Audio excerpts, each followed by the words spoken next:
자, 먼저 화학 물질에 대한 것이기 때문에 연소의 3요소를 먼저 체크를 해보도록 하겠습니다. 자, 연소의 3요소는 무엇이다? 가연물, 그 다음에 산소 공급원, 점화원으로 볼 수 있겠죠. 자, 필기에서 했던 부분이지만 한 번 더 체크해 보도록 하면, 자, 캠프파이어를 생각해주면 됩니다. 자, 일반적으로 가연물이 이렇게 존재하게 되겠죠. 이런 장작 같은 것들이 존재하게 됩니다. 자, 그래서 우리는 여기에 불을 붙이게 될 건데, 가연물을 이용해서 우리는 불을 붙이게 되겠죠. 자, 근데 이렇게 불이 붙는다는 것은 뭐가 있다는 것이냐면 공기 중에 산소가 존재하기 때문에 우리는 불이 붙는다라고 볼 수가 있겠습니다. 그래서 우리는 이 연소의 3요소를 이용해서 소화기에 대해서 이해할 수가 있고, 그 다음에 연소의 3요소라는 것은 이 세 가지가 모두 있기 때문에 연소가 가능한 것이기 때문에 소화라는 것은 연소 중에서 하나씩 제거한다라고 생각을 해주면 되겠죠. 마찬가지로 산소를 제거함으로 해서 우리가 뭘 할 수 있다? 질식 소화를 할 수 있는 것이고, 가연물을 없애는 걸 제거 소화라고 할 수 있습니다. 마지막으로 점화원을 좀 누락시켜준다 하는 것이 바로 냉각 소화가 된다라는 걸 알 수가 있겠죠. 따라서 우리는 연소의 3요소는 반드시 알고 있어야 되는 부분이 되겠습니다. 자, 실기 시험에서는 이렇게 출제율이 많이 높지도 않고 많이 나오는 문제가 아니기 때문에 또 상세하게 가진 않겠지만 기본적인 것들은 알고 넘어가 주는 게 좋습니다. 자, 그럼 먼저 연소에 대한 종류는 무엇이 있는지 보도록 할게요. 먼저 크게 봤을 때 먼저 물질은 고체, 액체, 기체로 볼 수가 있습니다. 자, 그 중에서 기체는 눈에 보이지 않는 녀석으로서 우리가 공기 같은 녀석이 되겠죠. 따라서 기체의 연소로서는 확산연소와 이온한 연소가 있고, 액체의 연소로서는 증발연소와 액정연소가 있습니다. 자, 그 중에서 우리가 시험에서 출제되는 것 중에 좀 포인트를 두자면 고체의 연소 4가지에 대해서는 암기를 해줘야 되겠죠. 자, 우리는 이것을 암기 팁을 활용해서 표현을 했었습니다. 자, 그래서 어떻게 했냐면 짜증을 표현해, 이렇게 우리가 암기를 했었죠. 자, 그렇기 때문에 첫 번째 짜는 무엇이냐면 자기연소, 그 다음에 증은 증발연소가 되겠고, 표는 표면연소, 해는 분해 연소가 되겠습니다. 자, 그래서 고체의 연소에는 무엇이 있는지 정도는 반드시 외우고 넘어가는 것으로 하도록 할게요. 다음은 완전 연소 조성 농도, 즉 화학 양론 농도를 구하는 것과 채소 산소 농도를 구하는 공식, 우리가 필기에서 중요하게 다뤘던 부분이 되겠습니다. 따라서 우리가 필기에서 공부했던 걸 생각하면서 빠르게 체크하도록 하면 화학 양론 농도 구하는 다른 방법이 있었죠. 반응식을 세운 다음에 그것에 맞는 연료의 몰수와 산소의 몰수를 대입해서 구하는 방법이 조금 더 간단하다라고 설명을 드렸었고, 마찬가지로 반응식을 구할 수 있다면 우리가 채소 산소 농도도 구할 수가 있습니다. 폭발한 게 곱하기 연료의 몰수분의 산소의 몰수를 곱해서 구할 수가 있게 되는 것이죠.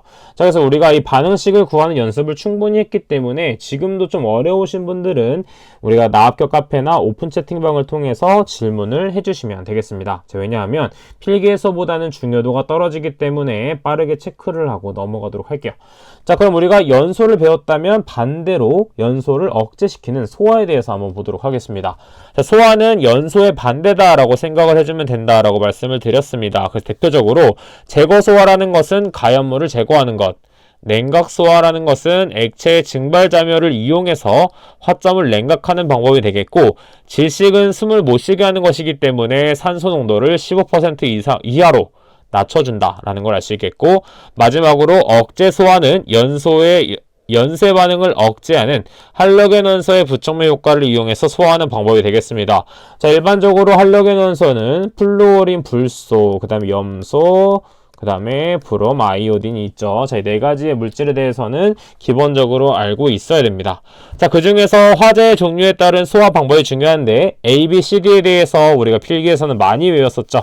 자, 그래서 A급 화재에서는 일반적으로 일반 화재, 그 다음 B급은 유류 및 가스 화재, C급은 전기 화재, D급은 금속 화재가 됐습니다. 그 중에서 우리가 C급 화재에는 질식과 냉각 효과가 있다라고 볼 수 있겠고, 대표적으로 B급과 D급도 질식 효과가 있다 정도는 체크해 두도록 하겠습니다. 그 중에서 시험 문제에 출제됐던 걸 위주로 좀 체크해 보도록 하면, C급 화재에 대한 적응 소화자에 대한 것은 유기성, 분말, CO2, 무상수 소화기가 있다 정도는 체크하고 암기를 해주도록 하겠습니다.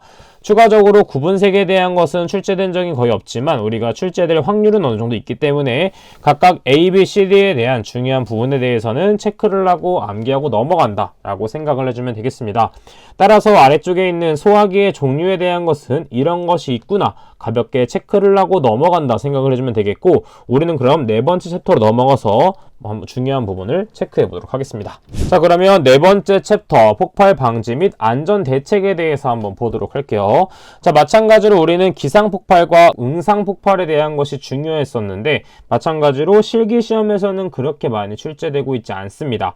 하지만 필기에서 중요했던 내용이 실기에서는 언젠가 꼭 나오는 부분이기 때문에 우리가 기상폭발의 종류와 그 다음에 응상폭발의 종류에 대해서는 가볍게 체크해 주도록 하겠습니다. 혼합해진 이렇게 외웠었죠. 따라서 기상폭발의 종류는 무엇이 있다? 첫 번째는 혼합가스의 폭발, 그 다음에 분해 폭발이 있겠고, 그 다음 분진 폭발, 그 다음에 분무 폭발이 있다라는 걸 네 가지를 외워주면 되겠습니다. 자, 그래서 아래쪽에 있는 응상 폭발에 대한 것도 외워주면 되겠고, 또한 우측에 있는 참고 부분에 지금 누락된 글씨가 있기 때문에 한번 체크를 해주도록 하면 분 폭발이 아니라 분진 폭발에 영향을 주는 인자 정도를 체크를 해서 봐주시면 되겠죠. 가볍게 정독을 해주시면 되겠습니다. 자, 그럼 우리는 어디에 좀 포커스를 두냐면 아래쪽에 있는 폭발 현상에 대해서는 외워주도록 하겠습니다. 폭발 현상은 크게 UVC2와 우리가 BL2V2로 구분을 할 수가 있는데, 크게 보았을 때 UVC는 개방계 폭발로 볼 수 있겠고 BL2V는 밀폐계 폭발로 볼 수가 있습니다. 따라서 이것의 차이점을 보도록 하면 BL2V는 외부에서 온도가 계속 올라감에 따라 내부에 있는 액체가 팽창을 하면서 폭발하는 역할을 하게 됩니다. 따라서 밀폐가 되었지만 외부의 온도 상승으로 인해서 내부까지 영향을 끼치는 게 바로 BL2V로 볼 수 있겠죠. 따라서 외부에서 발생한 화재로 인해서 탱크 내부가 액체가 비등 현상으로 인해 압력이 상승하면서 폭발하는 현상이 되겠고, UVC는 내부에 있는 것들이 유출되면서 외부에서 폭발이 발생하면서 우리가 개방계로 볼 수 있다. 따라서 대기 중으로 다량으로 가연성 가스나 액체가 유출되면서 발생한 증기가 공기와 혼합하여 증기운을 형성해서 점화원을 만나 폭발하는 현상이 바로 UVC가 된다 정도 정의는, 이 두 가지에 대한 정의는 반드시 알고 있어야 된다. 체크하고 알고 있으면 되겠고, 대표적으로 UVC는 개방계 폭발이면서 기상폭발이고 BLEV는 밀폐계면서 응상폭발이 된다 라고 체크를 해주시면 되겠습니다. 자, 그 다음 중요한 게 무엇이냐, 바로 이 폭발 한계가 중요한데, 폭발 한계에 대해서 중요한 것은 아래쪽에 공식에 대해서는 반드시 알고 있어야 되겠습니다. 자, 그래서 다음 페이지 넘어가도록 하면 먼저 가스의 폭발 범위와 위험도에 대해서는 반드시 알고 있어야 되겠죠. 자, 지금 중요한 게 무엇이냐면 혼합기체의 폭발 한계, 우리가 상한계 따로 하한계 따로 구한다라고 볼 수 있겠고, 먼저 위쪽에 있는 100은 완전히 고정된 값이 아닙니다. 만약에 각 가스의 부피압이 100이 아니라 공기가 포함되어 있다라고 생각을 해보도록 할게요. 만약에 공기가 80%를 가지고 있다 했을 경우에는 공기 자체에는 상한계와 하한계가 존재하지 않기 때문에 기타 물질인 20을 대입해서 우리가 고정값으로 놔준다라고 볼 수가 있겠습니다. 따라서 무조건적으로 100을 놓는 게 아니기 때문에 이것만 주의한다면 우리는 충분히 문제를 풀 수 있겠죠. 자, 그 중에서도 중요한 게 우리가 분모에 있는 부분을 보도록 하면, 분모에 있는 것에 우리가 또 분수가 들어가죠. 그래서 폭발 한계분의 공기 중의 부피가 되겠습니다. 이러한 물질에 대한 값은 문제에서 주어지는 값들이기 때문에 걱정하지 말고 공식만 탄탄하게 외워주시면 됩니다.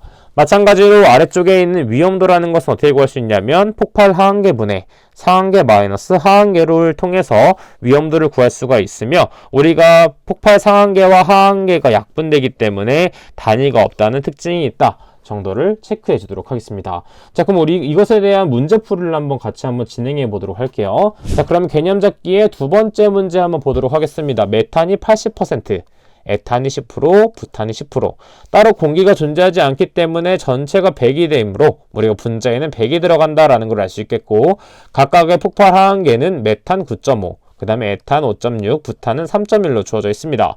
따라서 우리는 공식에 그대로 대입을 하면 되기 때문에 메탄 9.5분의 80, 그 다음에 에탄은 5.6분의 10, 부탄은 3.1분의 10이 되겠죠. 계산기에 그대로 대입을 하게 되면 7.4446 볼륨 퍼센트가 되겠고, 별다른 언급이 없을 경우에는 소수점 둘째 자리까지 표현, 즉 세 번째 자리에서 반올림하는 것이기 때문에 폭발 하한계는 7.44 볼륨 퍼센트가 된다 라고 구할 수가 있습니다.